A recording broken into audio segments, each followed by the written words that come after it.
Vamos falar do Agostinho.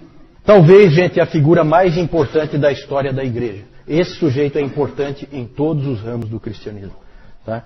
Deve ser a figura mais importante da história da igreja. Todo mundo usa Agostinho para alguma coisa.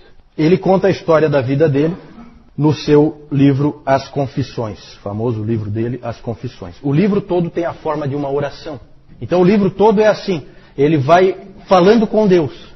Então, quando eu fiz isso, tu me preservar. Então ele vai falando assim e vai contando a vida dele. É uma oração que ele quer que seja ouvida. Né? Esse é o formato desse livro. Eu já li alguns trechos desse livro, é muito interessante. E o Agostinho, ele é bom de ler também. Ele tem umas frases de efeito assim, muito, muito interessantes. O Alistair McGrath disse que Agostinho é provavelmente a maior e mais influente mente de toda a história da igreja. Por isso não tem como a gente não dar uma atenção especial para ele, ainda mais pela importância que ele tem para a igreja reformada. Os primeiros 9 capítulos das Confissões, ele conta a história dele até a sua conversão, a história da vida dele até a sua conversão e um pouquinho depois. O grande tema é pecado e graça. Pecado e graça. O pecado de Agostinho e a graça de Deus. Agostinho nasceu em Tegaste, atual Argélia, no norte da África, no ano 354. O nome do pai dele era Patrício e o nome da mãe Mônica. Né? Quando a gente fala aqui do nosso bairro Santa Mônica, é a mãe do Agostinho, tá? Para quem não sabia. Essa Mônica é realmente uma mulher admirável. Ela entra naquela categoria lá que o Libânios falou, né? Que mulheres esses cristãos têm? Muito mais certo seria dizer que cristãs essas mulheres são, né? Eu acho que é mais correto. E ela é um exemplo de uma grande mulher de Deus. Era uma mulher de oração. O Agostinho, ele fala nas Confissões. Lembre-se sempre que nas Confissões ele fala sempre como se ele estivesse falando com Deus. Então ele diz assim: minha mãe, tua fiel serva, chorou mais por mim diante de ti do que as mães choram quando lamentam a morte de seus filhos. E na verdade, num sentido, Agostinho estava morto mesmo. Porque ele não seguiu a fé da mãe dele. Ele rejeitou a fé dela e viveu uma vida completamente mundana desde a sua adolescência e em diante.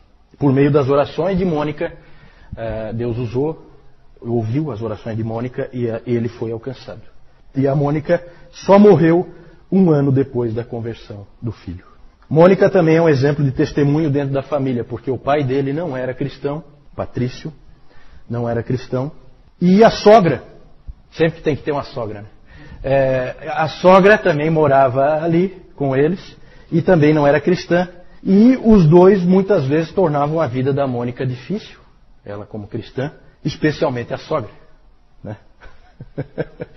Mas veja só o que o Agostinho diz dela: as virtudes com que a adornaste e pelas quais ele, o Patrício, a respeitou, amou e admirou, eram como muitas vozes constantemente falando a ele de ti.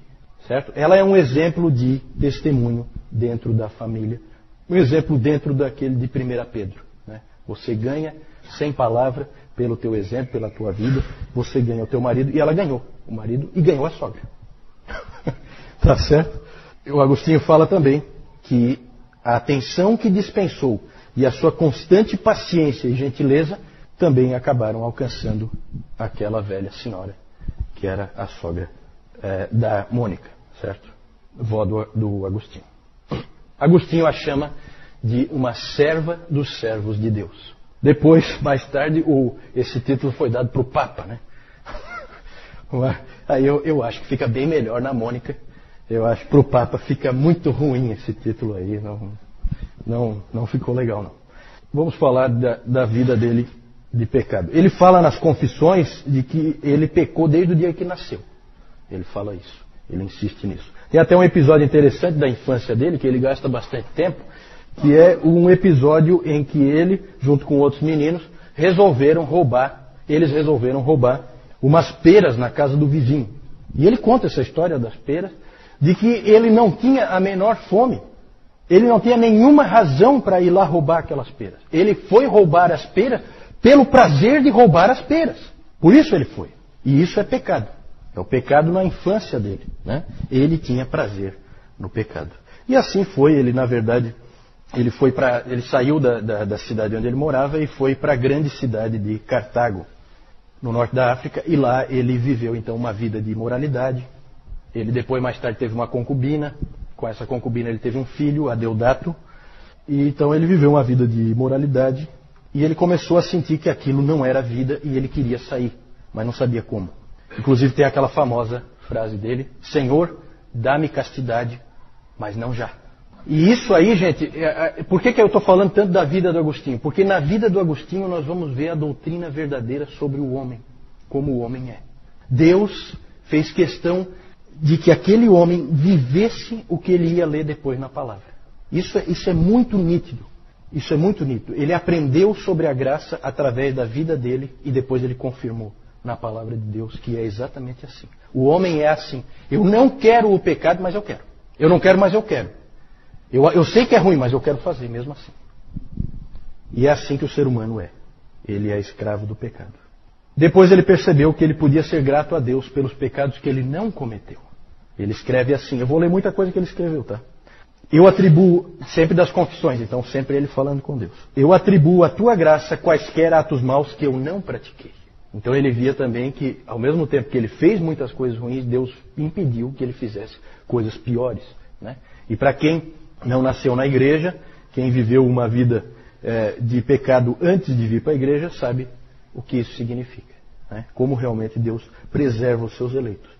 E ele diz assim: Deus colocou um gosto ruim em todos os meus prazeres pecaminosos, né? Isso Deus faz também. Ele faz com que você não consiga aquele prazer que você achava que ia ter. Porque você é um eleito e Deus vai te alcançar. Foi assim que ele fez com Agostinho. Ele diz que não estava buscando prazer em Deus, mas estava buscando prazer em si mesmo e nas outras pessoas. Interessante como ele coloca isso. Já começa a ficar claro no pensamento de Agostinho que o prazer é buscado em Deus. Aquilo que o John Piper bate tanto na tecla hoje, e que o Jonathan Edwards bateu, eles foram buscar lá em Agostinho. Tá certo? Ele foi se afundando daí em miséria, confusão e erro. Começou a ter uma esperança de que houvesse um caminho. Só que ele não foi imediatamente para a Bíblia, não. Ele começa a sua busca. Ele achava a Bíblia muito crua, sem refinamento. Aquilo incomodava ele. Então ele não foi para a Bíblia. Foi teimoso. E ele fala então da sua mente errante, de como a mente dele funcionava a mil, né, como a gente diz. E ele começou então a seguir tudo que ele podia. Começou a seguir a filosofia. Quando ele tinha 19 anos, ele leu o Hortensius, o livro de Cícero. Sempre Cícero. Ele leu o Hortensius e aquele livro despertou nele a ideia da mente, a importância da mente. E despertou nele um desejo pela verdade. Da filosofia ele foi para a astrologia, que nessa época era relativamente respeitada. E aí ele diz assim: eu abertamente consultei estes impostores chamados astrólogos. De lá, da astrologia, ele foi para uma seita chamada maniqueísmo. O maniqueísmo é um tipo de gnosticismo que veio da Pérsia e lidava com o problema do mal. E ele dizia que o mal era alguma coisa que estava preso ao físico, ao material, e que Deus não tinha nada a ver com isso. E que Deus não pode conviver com um mundo assim, cheio de maldade. Só que, da mesma maneira que outros grupos que nós temos hoje em dia, como os Mormons e as Testemunhas de Jeová, e essas logosofias e essas coisas assim, são grupos que têm muitas afirmações, mas que não têm um sistema. Então, para uma mente inteligente como a de Agostinho, extremamente capaz, era altamente insatisfatório esse tipo de afirmação solta, que não tem lógica nenhuma, que é só uma afirmação muito bonita, mas que não tem uma amarração. Então, ele acabou abandonando também o maniqueísmo. Acabou encontrando alguma luz com os neoplatonistas.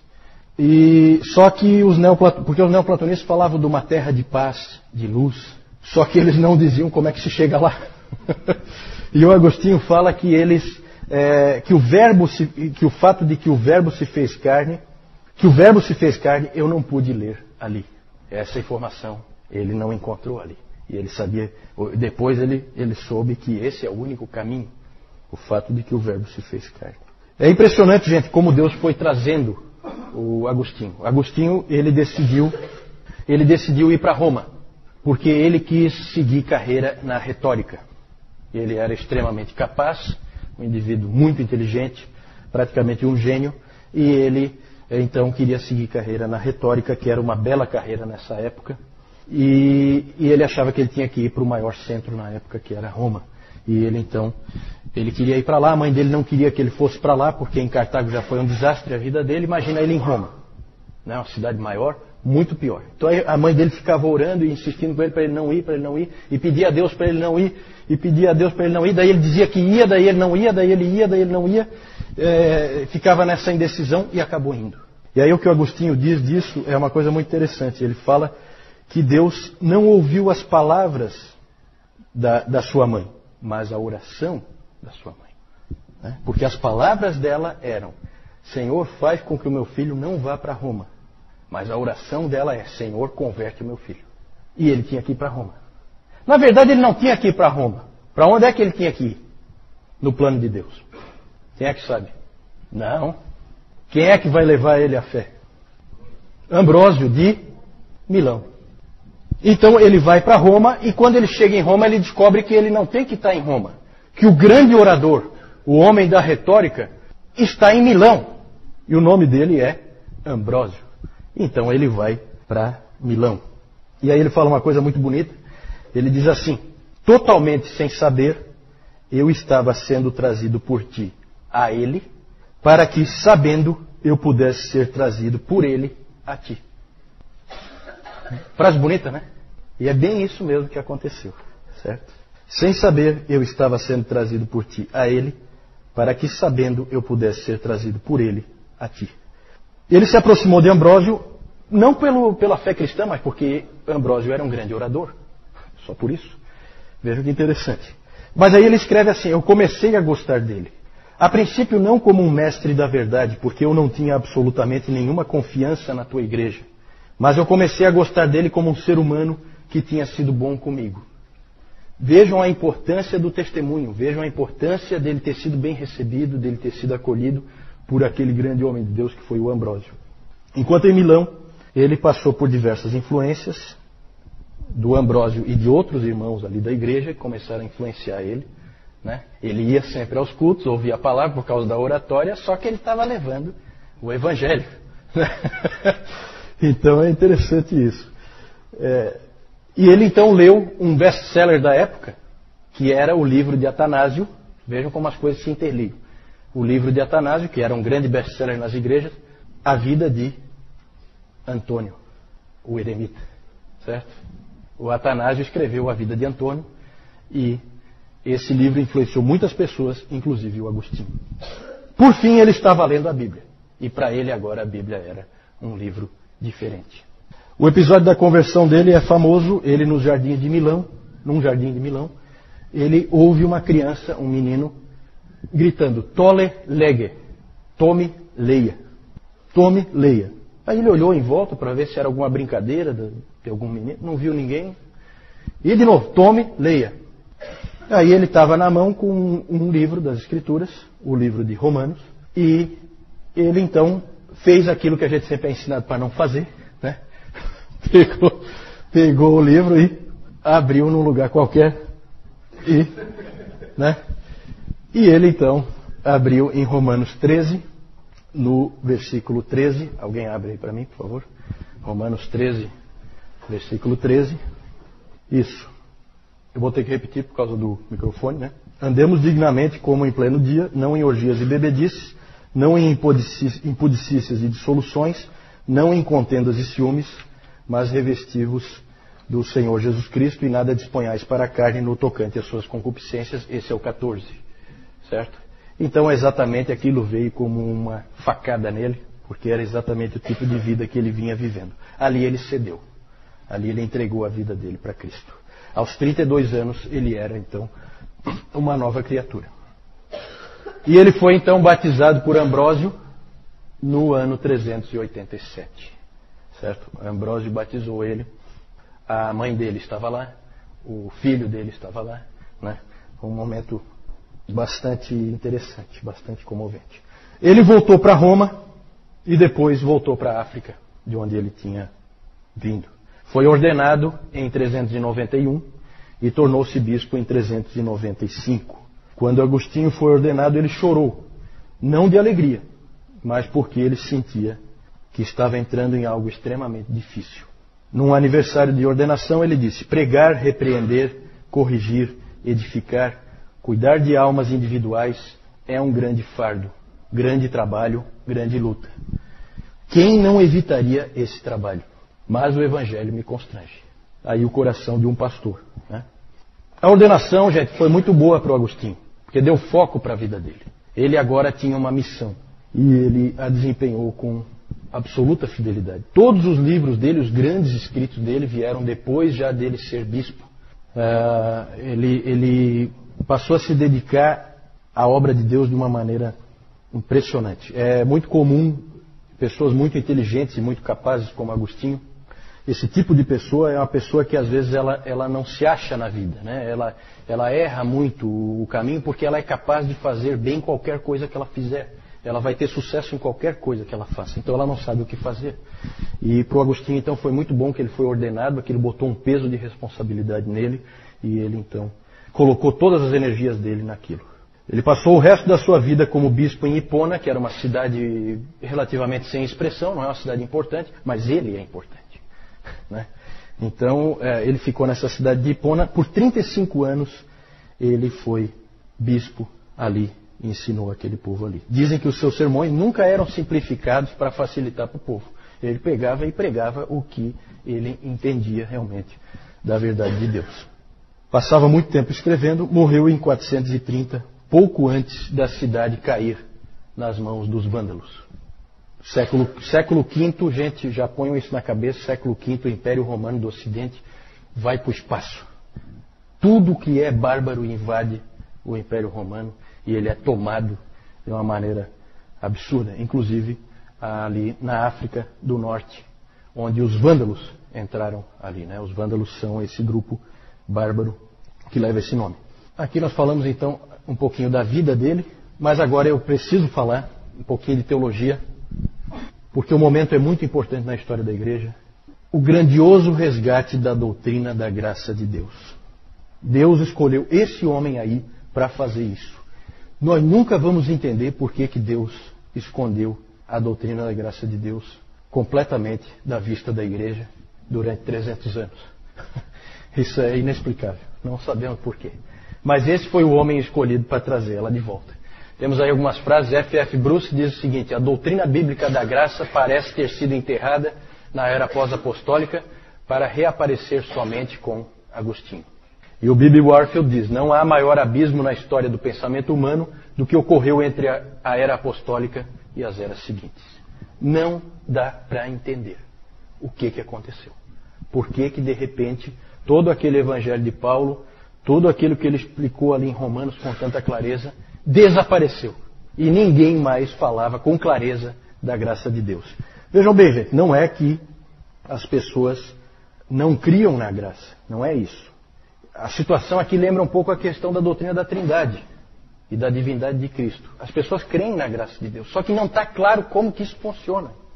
Falta sistematização, falta deixar isso claro. E aí todo tipo de barbaridade começa a acontecer. Começam a haver ensinos errados. A ênfase em boas obras trouxe um desequilíbrio muito grande para a igreja naquele período, naqueles 300 anos, né? É claro que será que é possível exagerar a importância das boas obras? É claro que não. Boas obras são importantes.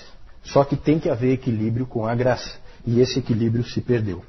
Um exemplo, Crisóstomo. Falamos há pouco do Crisóstomo. Olha o que ele diz num determinado ponto. Tudo depende de Deus, mas não de forma que o nosso livre-arbítrio fique prejudicado. Deus não antecipa a nossa escolha para que o nosso livre-arbítrio não seja violentado. Mas quando escolhemos, grande é a assistência que Ele nos traz. Então é sempre assim, é a visão arminiana, pelagiana, de que Deus é um auxiliar. Você se salva e Deus te ajuda, certo? Essa visão é desastrosa, completamente antibíblica, mas por causa do desequilíbrio que ocorreu, ela acabou sendo bastante comum naqueles 300 anos, certo? E é claro que a gente não é tolo de achar que durante 300 anos Deus não salvou ninguém. Então, sempre a gente tem que tomar cuidado com esse tipo de coisa. Ah, esse está salvo, esse não está. Ah, esse aqui não está salvo porque é arminiano. Ah, esse aqui... Gente, 300 anos. Você vai dizer que um Crisóstomo não foi salvo? Para, né? Sabe? Vamos tomar cuidado. Vamos tomar cuidado, né?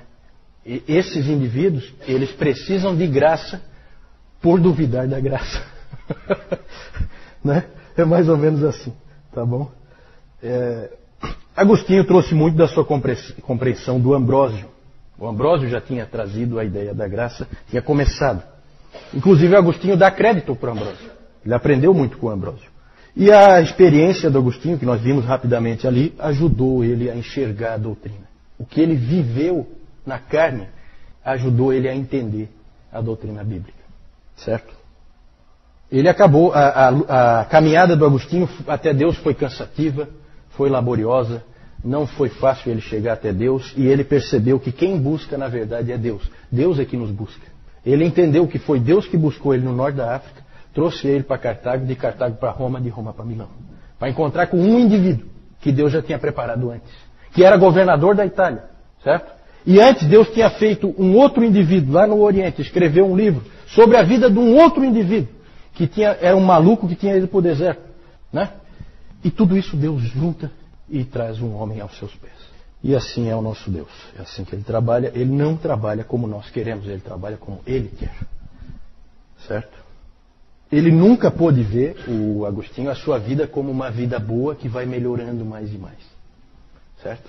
Que era um pensamento muito comum de um monge, por exemplo, de achar que não. É o pensamento católico romano, né? Do católico praticante, como se diz, né? Então eu vou melhorando sempre mais, né? Eu vou me tornando uma pessoa mais decente e com isso eu vou me salvando pelas minhas boas obras. Para o Agostinho isso aí estava fora. Ele sabia muito bem quem ele era, né? Com muita clareza. E ele não era de ficar se enganando de que ele é uma outra coisa. E o mesmo sentimento que ele tinha, ele podia ver na Bíblia. Ele percebeu que ele nada podia fazer com o seu pecado. Percebeu que tinha sido capturado pelo pecado e não tinha como se libertar. Primeiro ele não queria e depois ele não conseguia mais. Assim é todo vício, né? Na verdade o vício é um pecado, o pecado é um vício. Certo? Você fica escravo daquilo, você não consegue mais sair. Certo? Inclusive nós cristãos, por que nós temos que vigiar? Pensem nisso sempre, né? Se eu começo a cometer um pecado regularmente, se por exemplo eu começo a contar mentiras, eu me torno um mentiroso. Depois eu não consigo mais não mentir. Certo? Por isso que o cristão nunca pode brincar com coisas perigosas. E isso Paulo alertou um monte de vezes. Né? Todas as coisas me são lícitas, mas eu não me deixarei dominar por nenhuma delas. Certo? E é fácil ser dominado. Né? A fofoca, né? Vamos pegar uns exemplos assim, fora do mais tradicional. Se eu começo a fofocar, eu viro um fofoqueiro. Eu não consigo mais deixar de falar da vida alheia. Eu não consigo. É inevitável em mim. Porque eu fiquei escravo daquele pecado. Certo? Por isso que eu sempre fico com um pezinho atrás quando os médicos dizem que as coisas são doença, que são não sei o quê. Eu fico mais com a palavra. Eu acho que nós estamos com uma doença sim e o nome dela é pecado. A cura definitiva só no céu. Certo? Todos nós cristãos. E os que não são cristãos também. Ele descobriu na Bíblia que Cristo tinha vindo salvar pecadores. E que Ele nos salva pela fé. E que a própria fé é um dom de Deus. Foi Deus que deu a fé. Aí, é diferente daquela história ali do Crisóstomo, né? Que eu tenho que dar o primeiro passo e Deus vai me ajudar. Não. A fé é um dom de Deus. Ele viu isso na Bíblia. Aí ele descobriu na Bíblia que se Deus nos dá o dom da fé, é porque Ele nos escolheu. E Ele já tinha planejado nos dar o dom da fé antes que nós nascêssemos. Né? Então o Agostinho evidentemente pegou toda a doutrina bíblica conforme nós cremos hoje. Além do mais, gente, o que o empurrou a sistematizar ainda mais claramente toda essa doutrina da graça de Deus foi a controvérsia pelagiana. Pelágio é um sujeito que nós não sabemos se era um monge ou se era um leigo, provavelmente um monge, que veio das Ilhas Britânicas. Não sabemos se da Irlanda ou da Inglaterra. Ele veio para Roma e em Roma ele começou a trabalhar com os pobres. Ele queria ensinar aquelas pessoas mais simples, mais pobres, a serem bons cristãos. E ele ficou chocado com o que viu em termos de pecado que havia no meio das pessoas. Aquilo deixou ele bastante chocado. E ele também ficou profundamente chocado com uma coisa que ele leu lá em Roma, que foi as Confissões de Agostinho. Ele detestou aquele livro na hora em que ele leu. Quando ele leu o seguinte: dá-me a graça para que eu faça o que me mandas, e então manda-me fazer o que quiseres, ou com a forma simplificada que a gente sempre usa, né, dessa frase famosa do Agostinho, né, dá-me o poder para fazer o que tu pedes e pede o que quiseres. Né? Ele falando com Deus. O Pelágio achava que se as pessoas começassem a ouvir esse tipo de coisa, elas então se tornariam totalmente passivas e não buscariam mais a retidão, não buscariam mais o caminho certo, ficariam totalmente descuidadas na vida. Né? Nada mudou, né, gente? Continua essa acusação aí, totalmente falsa. O ensino do Pelágio era o seguinte, resumindo, né? Todas as pessoas nascem neutras, nem boas nem más. No pelagianismo não existe pecado original. Ninguém nasce pecador. As pessoas escolhem fazer o mal porque há muito exemplo de maldade em volta delas. Típico de religião natural, né? Ah, não, aquele indivíduo é bandido porque ele tem muito exemplo negativo na vida dele e tal. Ele dizia que há a possibilidade para cada um de nós de fazer tanto o bem como o mal. O livre-arbítrio que ele dizia. Às vezes ele chama o livre-arbítrio de a graça do livre-arbítrio. Porque começaram a acusar o Pelágio de não falar muito da graça. Pô, mas você não fala nada da graça. Daí ele assim, não, a graça do livre-arbítrio. Eu não consigo ver graça nenhuma aí, porque é o tal do livre-arbítrio, vocês podem ler o livro do Newton, é a graça do livre-arbítrio que leva as pessoas para o inferno. Né? Que graça que é essa? Maravilhosa. Para mim não serve. Ele dizia que você sempre pode escolher o caminho do bem e até mesmo pode atingir a perfeição. Por que não? É possível atingir a perfeição porque você nunca precisa fazer o mal. O F.F. Bruce disse que o Pelágio é o pai espiritual de todos aqueles que professam o credo popular inglês da justificação pela decência. Todos os discursos que incitam o homem à bondade, não, você tem que ser bom, você tem que fazer o certo aqui e tal, são discursos pelagianos. Né? Na verdade, eles apelam para o homem fazer o que ele é incapaz de fazer e que ele não quer fazer. Um discurso desse tipo pelagiano, um agostiniano logo levantaria, mas eu não consigo. Ele logo diria isso. O Agostinho respondeu ao Pelágio, deixando claro que nós somos incapazes de fazer o bem e não temos nenhuma vontade de fazer o bem. A nossa vontade está corrompida. Nós temos o pecado original, que veio em Adão, ele pegou de Romanos, todo aquele ensino. A graça de Deus não está lá para nos ajudar, como se pensava. A graça de Deus está lá para nos salvar. Pelágio então respondeu que o cristão então podia fazer qualquer coisa que ele quisesse. O Agostinho retrucou, dizendo que a vida cristã é sempre um crescimento na graça. Costuma ser lento, com muitos tropeços dolorosos, mas o verdadeiro cristão crescerá na graça. O Pelágio, gente, queria que a igreja ele fosse um tipo de mosteiro com super cristãos dentro.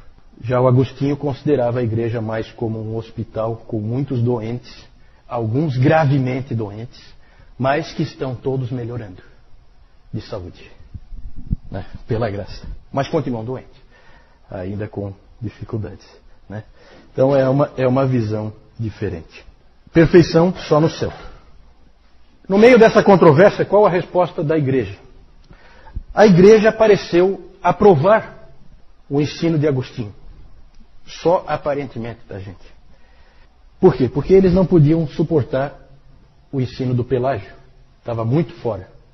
Só que ali, naquela época, eles na verdade estavam fazendo assim, ó, não, só existe Agostinho e Pelágio, então nós vamos ficar com Agostinho. Certo? Só que depois eles perceberam que não precisa ser só um ou outro. Tem um caminho pelo meio. E foi esse que eles escolheram. Certo? Chamado de semi-pelagianismo. A igreja pareceu aceitar a doutrina do Agostinho, só que logo houve uma reação. Da onde veio a reação? Principalmente na igreja. Quem é que gritou dentro da igreja? Não, isso aí não é verdade. Não é assim. Quem? Os monges nos mosteiros. Lembram que eu falei disso? Porque se o Agostinho tiver certo, e nós somos salvos pela graça, o que nós estamos fazendo aqui? A gente aqui cultiva boas obras para ver se a gente consegue, né, dar uma melhorada e garantir a nossa salvação. Gente, o sínodo de Cartago e o concílio de Éfeso aprovaram o ensino de Agostinho, mas depois em Orange, na França, deixaram uma porta aberta. Eles colocaram assim, ó, não, Deus nos salva, mas não sem a nossa ajuda. Isso é semi-pelagianismo, tá? Isso é semi-pelagianismo e acabou se tornando a teologia oficial. O Dr. Calhoun chama esse tipo de teologia percentual. Certo? A salvação é assim, uma porcentagem para cada um. Deus entra com uma porcentagem, você entra com a outra porcentagem. Pode ser 99% Deus, 1% você. Mas ainda assim é um modelo sinergista e, portanto, semi-pelagiano. A reforma, eu não preciso nem dizer, fez um uso brutal de Agostinho. Calvino chegou a dizer que Agostinho é totalmente nosso. Ele usou essa expressão na briga, o que não é verdade, precisamente porque o Agostinho ele é excelente na doutrina da graça. Mas em outras coisas ele deu umas escorregadas boas e a Igreja Católica usa muito do ensino dele sobre a Igreja, que não é tão auspicioso assim. Tanto que o Dr. Warfield, B.B. Warfield, disse o seguinte, que a reforma é, na verdade, Agostinho contra Agostinho. O Agostinho católico contra o Agostinho protestante. Interessante isso. Eu queria falar alguma coisa também sobre o livro do Agostinho, A Cidade de Deus, que é a grande obra dele, mas nós não temos tempo para isso. Nós vamos seguir em frente para encerrar com esse último item. Só aí algumas ilustrações aí do Agostinho e Mônica. Aqui o Agostinho, que ele teve um enfrentamento forte com os donatistas, porque foi bem lá no norte da África esse problema com os donatistas. E ali ele defendeu muito a doutrina da igreja, e ali que ele deu assim umas escorregadas para algumas coisas que nós não acreditamos.